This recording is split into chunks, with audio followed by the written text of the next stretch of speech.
Guys, we're in the middle of the pandemic and these are trying times. It's hard on our mental health, our mental state. And this is why I love our sponsor today, BetterHelp. They're the largest online counseling platform worldwide. They change the way people get help with facing life's challenges by providing convenient, discreet, affordable access to licensed therapists. BetterHelp makes professional counseling available anytime, anywhere, through a computer, tablet, or smartphone. It's brilliant. Sign up today. Go to betterhelp.com/solving healthcare and get 10% off sign-up fees. Welcome to Solving Healthcare. I'm Kwadwo Karamanteng. I'm an ICU and palliative care physician here in Ottawa and the founder of Resource Optimization Network. We are on a mission to transform healthcare in Canada. I'm going to talk with physicians, nurses, administrators, patients and their families because inefficiencies, overwork, and overcrowding affects us all. I believe it's time for a better healthcare system that's more cost-effective, dignified, and just for everyone involved. All right, well, we might as well get started. Quadcast Nation, yes, I am super stoked to bring to you clinical psychologist, recurrent guest, Michelle Sorensen. And why is she on today? I'll tell you why, because this is week 4 of our challenge. We started with nutrition, started with exercise, movement. We started with sleep, all these things to get us more fitter, more stronger, more resilient. And week 4, we talk about our mental game, man. How are we going to have that capacity to take on more? So this week we talked about for a challenge, writing down 3 things you're grateful for each day. Set your day off in the right direction.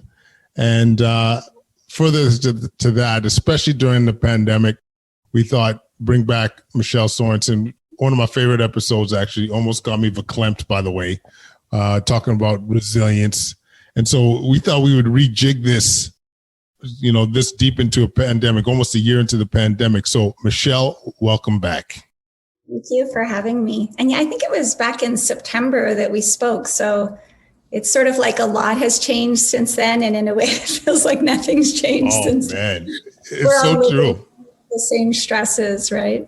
Oh, man, it's so true. I mean, September, yeah, there was a lot of hope too. The kids were back in school and now we're waiting to hear if our kids will be back at school. And, we know there's a lot of people struggling out there. So we wanted to provide them with some tools to get through this. So like, Michelle, first of all, tell us how has business been honestly as a clinical psychologist during at least this part of the pandemic?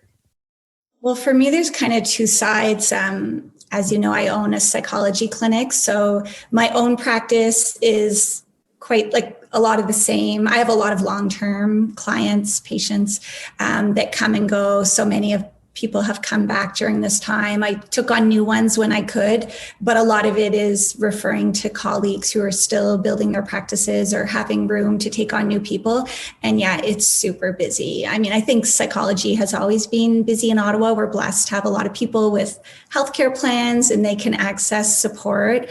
But oh my gosh, yeah, it's so busy. And in fact, this month, we started an intern program. So we have masters, people that are finishing their masters and doing some extra practicum hours to get experience in private practice. So that's been amazing because we can offer more sliding scale and pro bono services to people who don't have plans and the ability to access therapy. So that's actually been really, really nice. Well, that's, I've got to say, I want to commend you for doing that, especially during a time where in my opinion, demand is ultra high.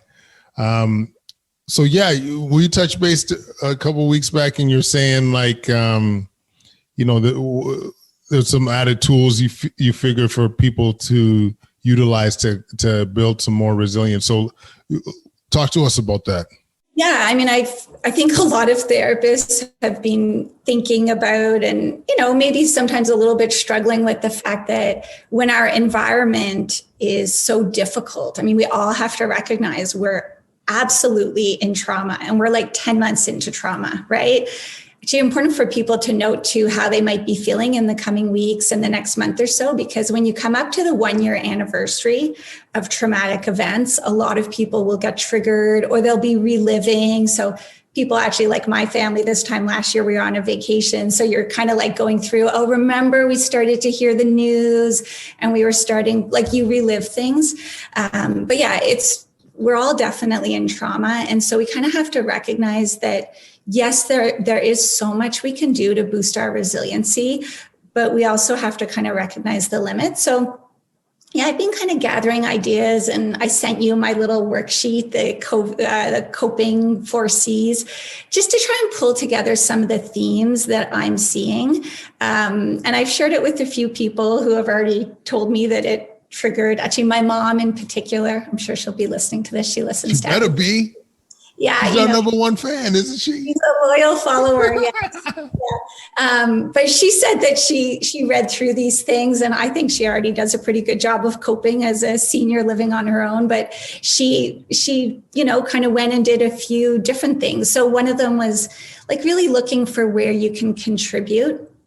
And this idea that actually, like, we kind of give ourselves like a little boost of, happy, feel good chemicals in our brain when we do something and it helps someone else. So like my mom's example was she has a friend going through cancer treatment. So a book that my mom really liked, a novel, she, sent it through Indigo or whatever. And then it led to the friend calling her and they had like a nice long catch up phone call. So it's like, we get this kind of like a little bit of a snowball effect going, right? So yeah, like one of the C's is contribute. And it kind of goes along with what you and I talked about last time that couples nicely with the gratitudes, which is affirmations, like do something to contribute, like get takeout from a local restaurant or reach out to someone is having a hard time, support however you can, but then let yourself feel good about it, like give yourself credit. I try all the time to like model that for my clients, like commending them, a grandmother who's really tuned into what her adult child and her grandkids are going through. And I'll say, wow, like really give yourself credit that, you have so much to worry about, but you're tuning into their needs, or, a university student that's, reaching out to someone in her life. So just like always reinforcing that idea that it's not immodest or show offy to give yourself credit, like it helps you to be stronger and to keep going, So yeah, the contribute was one. And then the next is connect with others. So I think even this challenge you're doing, I mean, I'm sure you're hearing from people how nice it is to connect and talk week to week together, eh? Yeah, I mean, it's, and like the part I love about the challenges, you'll hear others just encourage each other. Like, it's just like, oh, you lost 10 pounds or whatever. And everyone's like, oh, way to go. And congratulations. And that part I think is the unique, or the part that I'm most proud of. It's like, it is trying to create that level of community and connection. That's lovely. And I mean, I know you have so many healthcare people that follow you, like not just hospital staff that have worked with you, but allied health. I mean, I'm really worried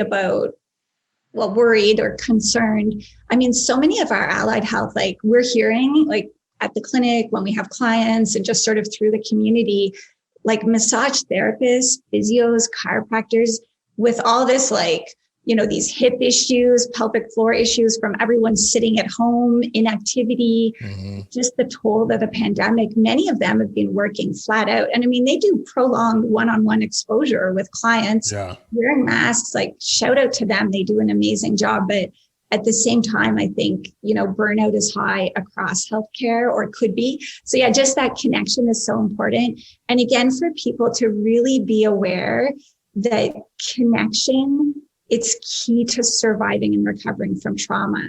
And in fact, it's like disconnection and helplessness that are the core features of trauma. Like that is how people build up traumatic stress, right? So when we look at the toll of the pandemic, if we hear about suicides and overdoses, well, these things existed before, but perhaps amplified now. We don't have too much data, but there's a concern about that. I would guess that most of those people, it's disconnection that is at the core.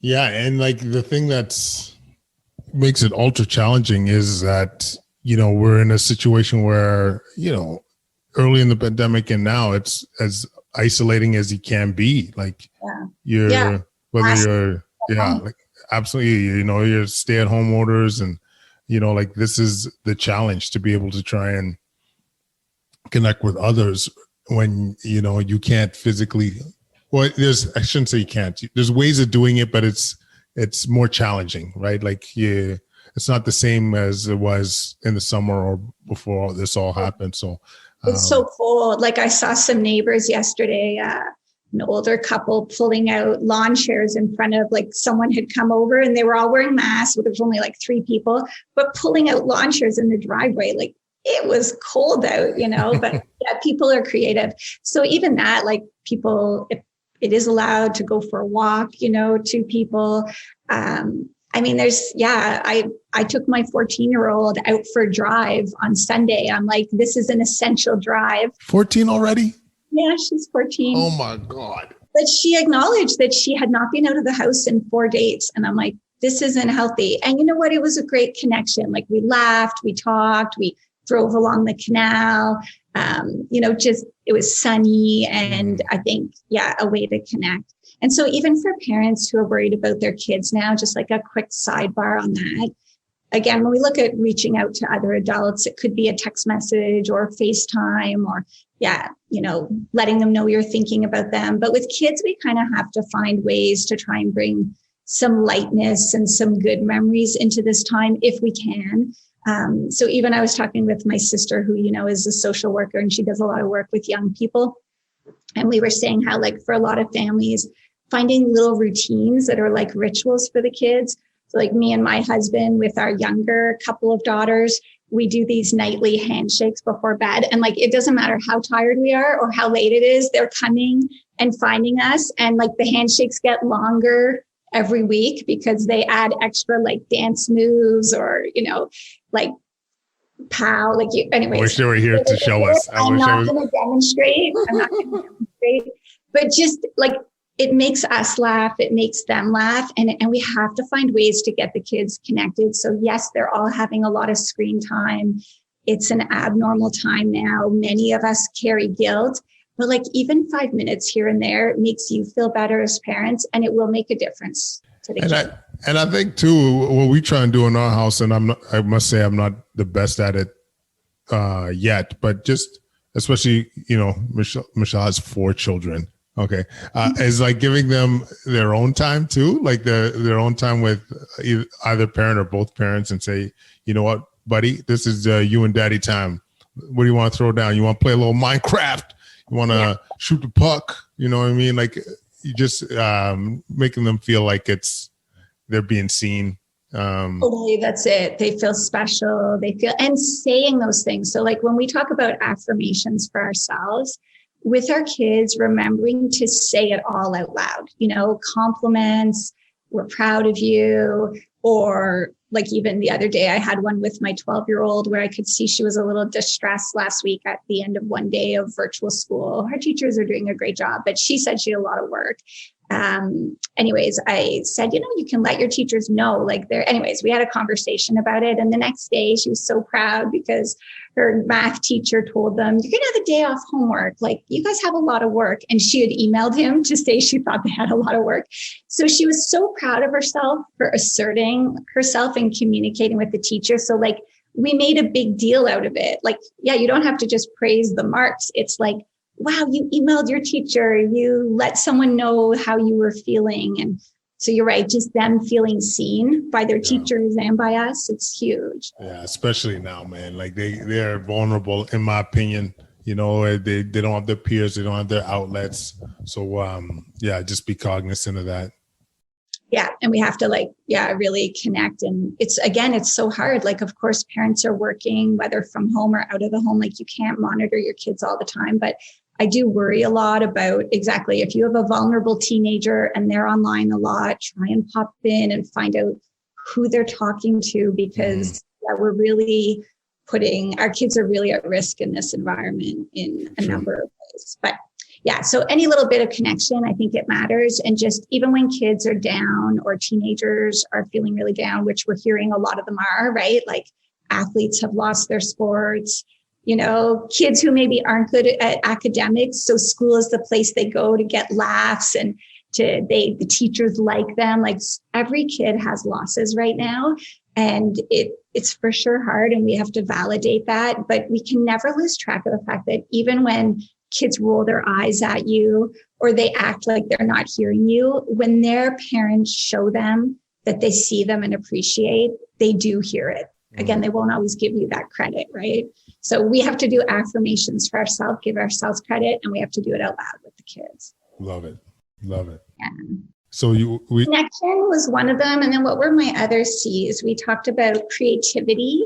So this is something that actually you hear some great stories during the pandemic, right? Someone who took up crocheting, someone who hadn't painted in years. Like I know a doctor who has gone back into painting and loves it, or like there's just so many stories of that. But I really encourage people, especially people who are working on changing their phone addiction, which is its own epidemic. I would say our addictions to our phones. I mean, it's just a real thing. Only getting worse. Yeah, it's so hard, right? So being creative and finding something you enjoy doing, and it could be like a puzzle. It doesn't have to be art or crafts. My husband and I a couple of times have played Scrabble, which is like something we used to do in the early years of our marriage before we had kids. But it's like mindfulness, right? You get absorbed. Totally. And Flow. also hours gone by, and I even almost beat him this weekend, Quadjo. It's so hard to do. We were like, but yeah, something creative. I actually, this is one of my favorite ones that you brought up because couple reasons. The creative side, that's what gets you, as you mentioned, mindfulness, get into flow. And it really does bring another side to you.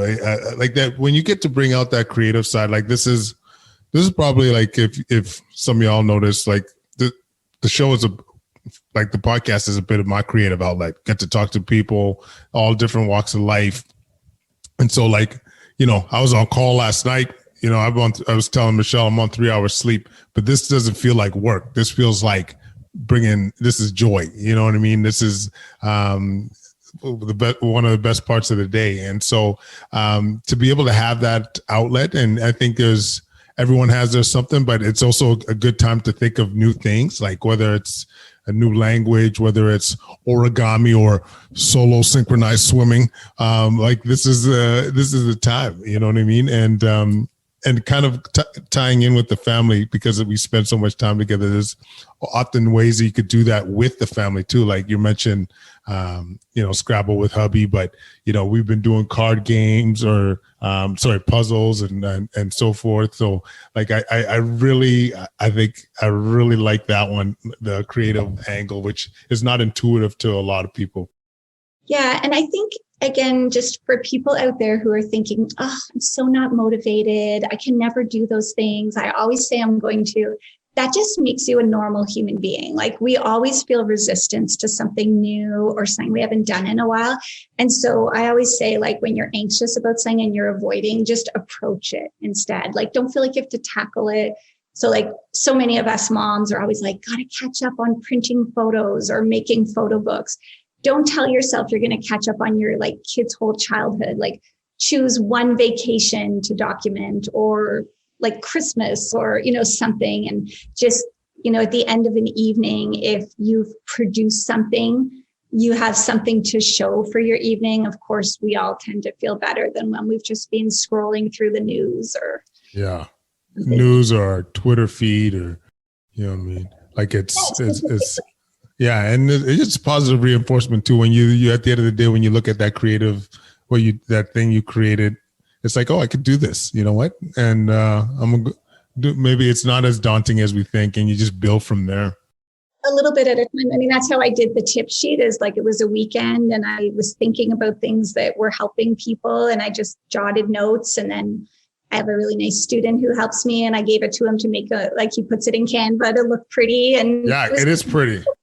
It took a half hour, Wow. The other thing when you say about doing stuff with the kids, that just kind of popped in my mind is I'm sure a lot of people noted that over the holidays, part of what makes kids feel better is all the change in the house. A lot of us that are lucky enough to have homes we enjoy, we get out decorations or you put up a tree.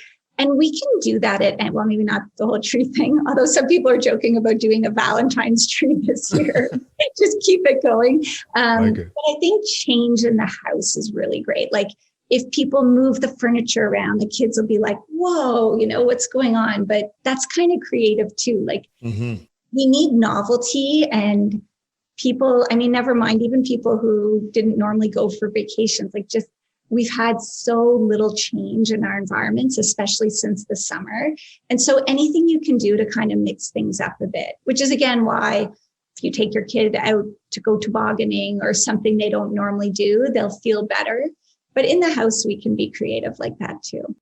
I like that. Nice, easy hack. Just moving furniture around. You know what I mean? It doesn't hurt to shake it up a little bit either. So yeah, I like it. Pandemic. Both my older two daughters, they wanted to order, I think it's a trendy thing. They're like fake vines, and then they like decorate their room with them. So they have like a greenery wall, and it really does look very soothing. But I have to say, I was kind of a sucker. I'm like, okay, yeah, order it on Amazon or whatever. You feel so bad for them that you're like, okay, it's $30 and it'll cheer you up. But yeah, change is good.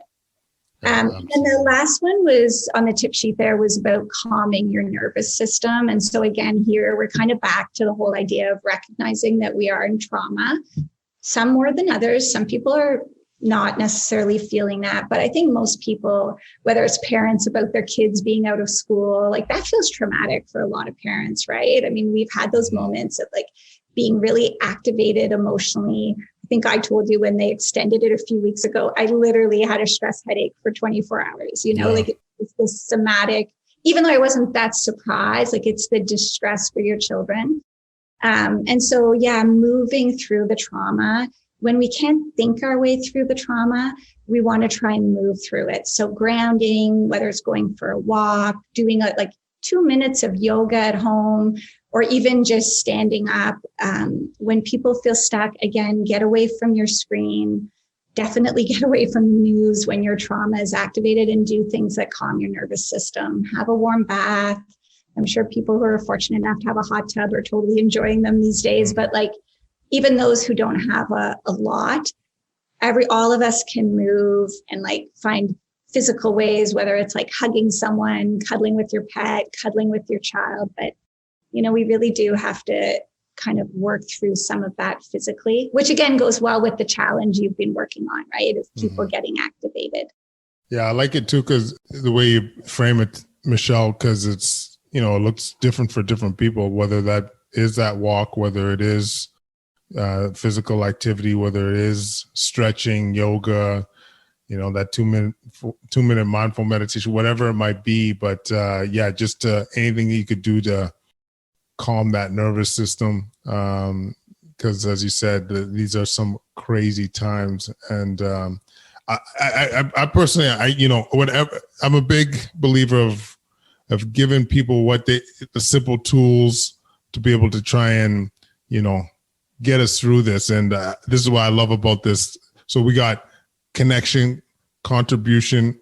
Can I also say before? I also want to say a little bit about contribution. Didn't touch it. That one, I think, is also beautiful right now. This is a real, those that are in a position to help others. There's so many people in need, in so many ways, like with, whether they lost their job or whether they've been hit hard from COVID, whether they're a small business owner, like what a time actually right now. And as you said, when you do that, how good does it feel? Connection, creativity, and calm. I love it. Some of the contribution, like that aspect of things, like when we go into lockdown again, a lot of people don't know, like some of the usual ways they would contribute, like they have a place they used to take their donations, or like some of those things get interrupted. But I think if people call around, actually my nephew had a really nice project over Christmas, and he collected like boots and, donations to like Toasty Toes, that's about socks for people in need and the homeless. And, there's like a couple of spots, the outreach van that goes out to look for the homeless. They took a bunch of footwear because they can give it to people when they go out and see them like in the streets. And so there are ways to contribute to like the real vulnerable in our society. And then a lot of families, are in school communities where there's a real mix, right? Like there's families who need more help from others. And so one of the things I would put out there is like, if you know a family that you think might be in need, I think sometimes it takes courage for us to be vulnerable and reach out. If there's a mom you used to talk to because your kids play together, like to text her and say, do you guys, I'm going through my hand-me-downs, like no pressure, but do you want any? Or even, someone's been out of work. Like it's so easy for us to second guess and to think, oh, what if it looks like I'm making assumptions? But when you show up and do something, very rarely do people take offense, right? Especially at times like this. Yeah, when it comes from a good spot, man, like when you're coming from a place where you're just trying to serve and help, like it's rare that's going to be taken the wrong way. People worry about that, right? Yeah. So this is the thing, is connection right now, when we're all so socially isolated and disconnected, it really, I think it's sort of strange, but it takes a lot of courage to reach out. I mean, I tried over holidays to let a few people, including Yeah, that's nice to hear. I emailed you, and I will fully admit that after I sent it, Quadro, for people listening, I just sent an email saying how much I appreciate the work you've done this year. And that for me, it's given me hope, that for a lot of people to see like this like-minded focus on community. But I have to admit, after I sent it, I'm like, oh, is that cheesy? No, it brought my joy to my heart. Like, cause how do I put this? There's a lot of effort into what we're doing. And sometimes, you ask yourself, is it worth putting yourself out there and being a bit vulnerable and exposed, with your viewpoints and, going on media saying like, I'm against XYZ, and knowing that there could be repercussions, and hearing that somebody that is appreciating that and has had some value in their life. I delayed responding because I'm like, I got to give some back deep. And then before you know it, it's like, oh my God. But I say that just to sort of show, demonstrate to everyone that it's very human, that, well, as a psychologist, the thing is that your negative automatic thoughts are normal because we all have them. It's one of the blessings of when I'm so fortunate that people open up to me about their thoughts. But yeah, we all have those worries. And so it does take courage to reach out. And I mean, for sure, like people writing to the teachers that are helping their kids through things. Like I've sent plenty of emails to teachers saying like, you're really making a difference for my daughter, or thanks. Like, I know you've got your own kids at home. And they do always say that it means a lot. But again, with healthcare providers, but everyone, right? Like I remember my accountant, when I asked her how she was holding up in the spring, saying, oh my gosh, like we're helping everyone with CERB and all these different things. And so many business owners are in dire straits, like that combined with tax season being extended. She was like, so many of like our young associates are struggling. Like it's really many professions, right? So yeah, us just letting people know that we see what they're doing and we appreciate them. That's like a contribution in itself. And it feels good. And when it brings a smile to someone's face, like you brought a smile to my face. I think it's awesome. And one thing I'll even say, guys, like, screw even texting, just pick up the phone. I've been doing that a lot more. Like I'm going to phone my boy, Yari, you know what I'm saying? I'm going to phone my homie, Jennifer McComb, out of the blue. I'm just like, hey, how you guys doing? Let's FaceTime families. Let's just do this. Like we're all bottled up at home. Like it's good to create that connection. And almost every time after it's done, you have a bit of a smile in your face. You know what I'm saying? Yeah. To hear someone's voice, and especially when you've got friends or older family members living on their own, absolutely. Like, I'm sure they're happy to get a text, but those people really miss, phone calls, and it makes a difference for sure. 100%. Anything else you want to add, Michelle? I think these were monster recommendations. Anything else you want to throw down? I guess the only last thing I would say is just how much it's all interconnected. Like, I love how your challenge, you went week by week, because then it's approachable for people, it's manageable, but just people recognizing, and hopefully the government recognizing, like, we cannot separate out physical and mental health. Wow. It's all connected. Like, the things that are vital for physical health, activity, connection, sleep, nutrition, they are also essential to mental health. Like, if someone tells me that they're staying up till 3 a.m. every night, like, not you guys who do shift work, but, people who just had their sleep schedule turned around because of COVID and school being out, I'll say we really can't make things better until we work on that.